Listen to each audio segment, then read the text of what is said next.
Под одним куполом собрались и те, кто отдал дорожной отрасли не один десяток, и те, кто занимается ремонтом и содержанием совсем недавно. С отраслью связано само развитие региона. В этом году на нужды связующих артерий выделено почти 4,5 миллиардов рублей. Сумма превышает все предыдущие годы. Не обходится и без партнеров правительства – Сыктывкарского ЛПК, Газпрома и Лукойла. А уникальная программа государственного партнерства позволяет построить одно из важных стратегических направлений – Сыктывкар-Нарьян-Мар. Республика Коми, безусловно, является одним из вопросов именно транспортным, стратегическим для развития Арктики. Я уже неоднократно говорил сегодня, что европейский север России не только обладает природными территориями, но и его стратегическая задача развивать, в том числе транспортные потоки в направлении Северного морского пути.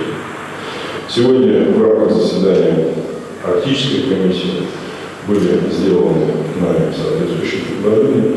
И те предложения, которые мы озвучили на президиуме Государственной комиссии, вошли в соответствующий перечень поручений, которые сегодня уже отрабатываются и на уровне правительства. Сегодня в Коми внедряет программу «Дорожный бюджет». В муниципалитетах жители сами решают, какие направления являются самыми приоритетными. За счет местных программ удалось реализовать более 20 проектов. В порядок в этом году привели дороги Сыктывкара и Ухты, на очереди Воркута, Усинск, Сосногорск. И, конечно, в Уктыл, где дорожное покрытие пришло в негодность. Строить дороги не так просто и не так дешево. И вот на сегодняшний день, мне кажется, основная задача, и в этом я вижу и руку руководства, содержать и поддерживать дороги в нормативном состоянии. А это дорого стоит, потому что буквально последние 2-3 года это чувствуется.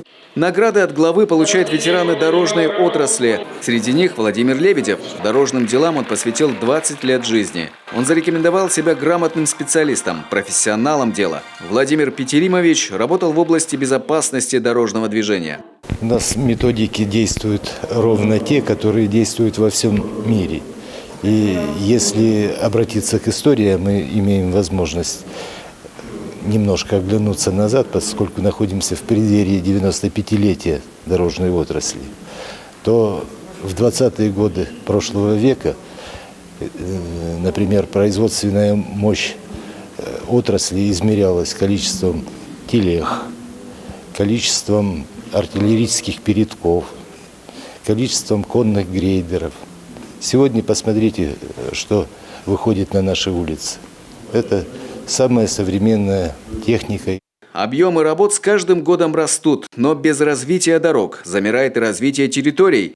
Поэтому власти разных уровней уделяют этому направлению особое внимание, ищут источники финансирования, чтобы города и глубинки соединялись и не чувствовали себя обделенными. Константин Куратов, Анастасия Тюрнина, Василий Янин, телеканал Юрган.